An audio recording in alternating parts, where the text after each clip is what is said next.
Hey guys, welcome back to ArtosisCasts. I hope you're having a wonderful day here today, and I hope to make it a bit better. We're going to have Light, one of the world's very best Terrans, probably the best standard macro player out there, going up against Mini. Definitely one of our best Protoss players, one of the most accomplished for sure in the ASL's history. And a deadly one in this particular matchup. Well, really every matchup, I guess, when you think about it. Mini is just a stone-faced killer. This should be pretty fun, right? Because Mini is a bit of an optimizer, whereas Light is kind of like just a very good macro player. Yeah, I guess that's really the... No need to over-fancify it. The guy likes to take a lot of bases, get a lot of units. So should be a fun one here on Pantheon because this is a big macro map. And I think the two styles have some clash as well, right? Light plays more of a reactive defensive style while he tries to get up to what he wants. And Mini plays a very in-your-face deal with this style, whether that's going to be through a Nexus first and like quick carriers or through, you know, speed shuttles bombing in all the time. So there's definitely going to be some tension points that we see coming into this game. Now, Light is going to be going for a gasless expansion. It's been reasonably popular lately.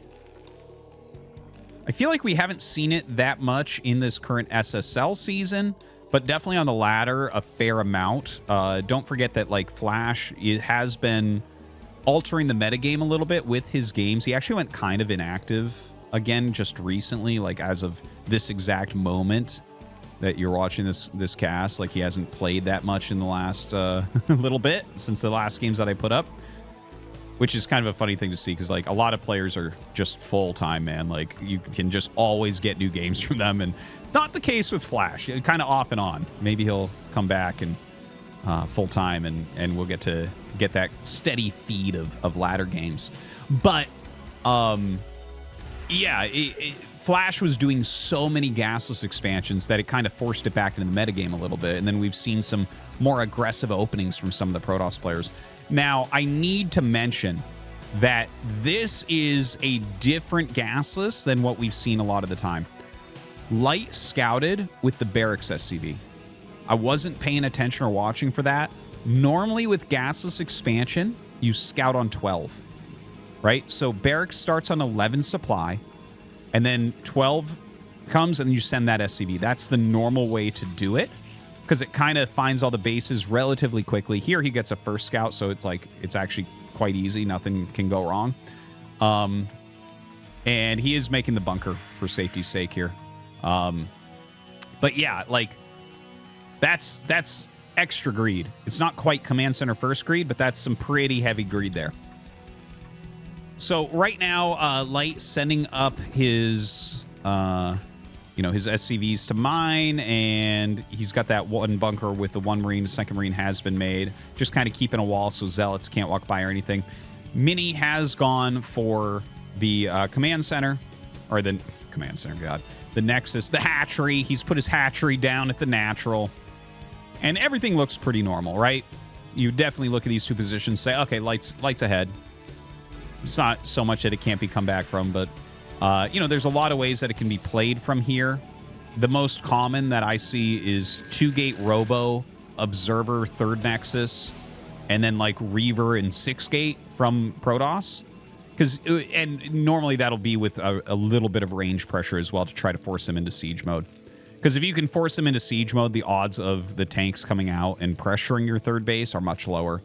It's just so expensive to get siege mode early on. So we'll see what Mini's choices are, but you do have to kind of take into consideration that Light has the faster natural, so you generally want to get that faster third base to bring some parity back to the game.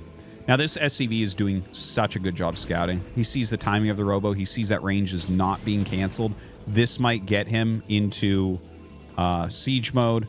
I could see him skipping siege here, though. Notice how he's going into 4 Marines.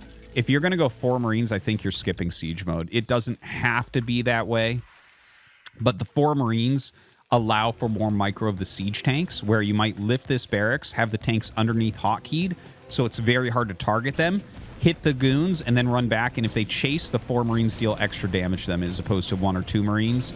That would be fine with siege mode, right? Okay, so you can see that Marine pull was to, if these were on hold position, they auto-target the Marine, and it saves health on the bunker. So that's just like a little tactic that you use. So yeah, see, he is going for a 3 tank pressure here. So that's exactly what's going on. You might want to float this down a little bit. It looks like he's leaving it where he can land it still if need be. You have to be very careful here, though, because if... Oh, dude. Oh, careful, careful, careful. Careful, careful. Actually, very good targeting on that one SCV. And the other one in the front. That was really good. And that one's going to be hidden under the bunker. So he's not going to be able to target that one again. You can see a lot of micro back and forth, but with the 4 goons, see as he runs in, the 4 Marines actually deal substantial damage. 1 or 2, like, you literally can just ignore. And now 3 tanks are out, so that's going to be the end of that pressure. Well done. You know, it's crazy because if you lose the first tank there, this actually can get out of hand.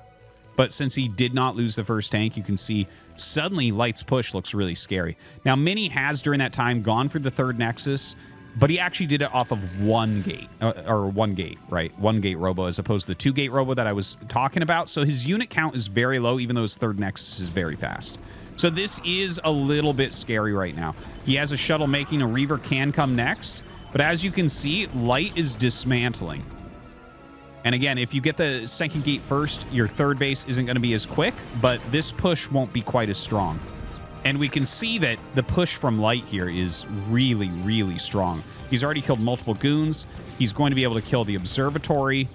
He's delaying probes from going to the 3rd Nexus, which is another big thing to take into consideration. A pylon goes down, and he's putting these pylons down because he only has 2 goons here. If you leave this wide open and he has speed vultures, he can kind of run forward, lay mines everywhere, have his tanks and Marines attack your goons, and your position will fall apart.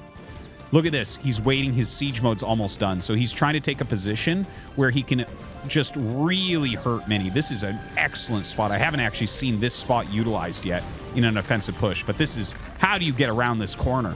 How do you get around this corner? Mini is looking screwed right now. Really, really excellent. And look at this. Oh my God, he's blocking for his vultures to kill probes. I just got chills. Sorry, guys.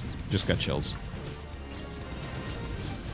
Tries to run past. Okay, a little bit of an overextension. That's going to open this game up for Mini a little bit more. He just lost 4 vultures and almost the 5th one as well. Did send his 2 Marines in because they can go between a pylon wall, and he kills the 2 probes. So that was actually a really excellent move as well. Let's look down here. 2 more factories being added. Academy being added. Armory's already going. For Mini, we have that speed upgrade on the way, and we do have, you know, Reavers coming up. Now, that was really big damage from Light. But Mini's not going to lose any Nexuses. Okay, so he has his Nexuses, but look at the worker count, 52 to 38. This is the type of position where you go into, I was just going to say, you go into 6-fact, you make a strong-ass army, and you move out. Right? You just want to make sure you hit like a critical mass. That Goon Reaver isn't going to be able to bust it. Because what I would guess we'll see from Mini here is he's going to probe back up as hard as he can. Like, he won't miss a probe on these 3 Nexuses for a bit. And then he's going to add, like, probably 3 gateways and non-stop production of Goon Reaver and hope that he can hold the next push. Can he get a Citadel out here and switch into some Zealots as well? I don't know that he can get the right army size. The weakness is in the transition. There was this amazing clip. I think it was one of the most well-said things I ever saw analyzing a position. It was a StarCraft 2 cast of Day9 in Rotterdam. Day9 came back and did some casting well after his kind of like StarCraft 2 arc of his career was over. And he was talking about a Protoss player that was continually making Blink Stalkers. And the way he said it, I can't remember the exact wording, but I was like, damn, that was well said. Where it's like, Stalkers weren't the right unit to go for there, but just continually making the units was better than the transition because you just needed to have a ton of stuff. And that was the general idea. And that's why I'm saying I normally talk about Citadel timing and legs, but he's in an awkward position So here I think X Dragoons is better, even though they're not technically as good against this army. He needs a lot to work with. He needs to have it consistently out. Eventually, Zealots, yes. Okay. Anyways, enough talk about that. You can see Light has taken a forward position. He's actually making the command center as well. When you're getting up into the 50s of SCVs, you can kind of slip that in. And here's the thing, too. A lot of players, Flash included, would take the damage that they just did and follow up with a 6-fact in attack. I think almost always. Light very consistently will get into the 6 factory and make the command center and go into 3 base and sometimes even 4 base before attacking. He's comfortable letting the Protoss catch up a little bit, but getting himself into a position where I think he feels like he can't lose because he's so good at that late game. Now, here comes a bomb in from Mini. Drops a Zealot out here, uses that front shuttle to tank for the Reaver shuttle. The Reaver shuttle gonna get in. This is big. This is a big, big deal here. He is slowing Light a lot. Look at this. Light is having to unsiege. He's bringing a lot of units in. In the meantime, we have this naked expansion out here. Look at this. Drops these Reavers back here. Oh, my God. Oh, my God. The mine died. It died to the splash on the depot. Now, oh, my. He just landed into a mine there. This turret had the alley-oop kill on that shuttle. And finally, everything will die. Okay. He can't repair this one. He might be able to repair this one just barely, but he's got all these red and burning, so you got to try to repair what you can here, but this one's going to die. This is always an annoying thing that can happen to Terran when you make depot blocks, but if you don't, if you spread them against Reaver, you have a hard time fitting everything as you max out. And you can see he's rebuilding some depots up here because he doesn't want to get supply blocked. Okay. So a really good play there from Mini, who has gone up in supply slightly, or... Well, no, I'm sorry. I was looking at that wrong. Mini is this one here. So he's up in probes slightly, but down in army supplies slightly. Light's army, without any question, is much stronger. But this is a lot of speed zealots in there now. He has a lot of vultures. So Mini has kind of done the transition at this point. The Reaver goes down. Oh, that's unfortunate. Light just hitting with a very, very strong push. And this is the double-edged sword of Mini flying in with those Reavers, with those Zealots. Did he get real damage? He didn't deal that much, and he did sacrifice, you know, a good 20 supply there. That could have been utilized in this fight. Would it have been better than that backstab? Yeah, that's the question, right? That's the beauty of StarCraft. There's no definitive answer for these things. Mini took that little risk. In fact, multiple risks this game, which is how he kind of got into this position. God, I love StarCraft. And GG. So, okay, so, like, I think there were 2 really interesting things that occurred. Because of the gasless expand, like I mentioned, normally you see 2 gate obs into the 3rd Nexus. He took the risk to get the Nexus quicker, which allowed Light to get all the damage here, right? You know, it just, that's how that went down. Maybe he thought his forward Dragoon pressure could do better if he could have picked the first tank. The push wouldn't have looked like that, right? If he had forced siege mode, the push wouldn't have looked like that. I'm talking about the initial push that we had down here, right? Or a little bit later than that, probably up in here, right? In this area where he almost got the tank, remember?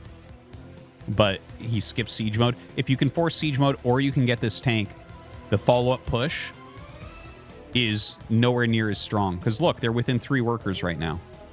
And then Light gets so many. And that I mean, that was the biggest part of the game. And then the other interesting point, I think, was the 2 speed shuttles coming in. And was that the correct usage of all that supply, right? Those were both worth 10 supply. Or I guess the one with a Dragoon in it was worth 8, but whatever. Still, that's significant army that he didn't have in the follow-up push. But yeah, this is why we keep coming back to StarCraft. Because you have all these little things that make such a big difference. Okay, guys, I hope you enjoyed this. I enjoyed this a lot. This was a good game. Thanks for watching. See you next time.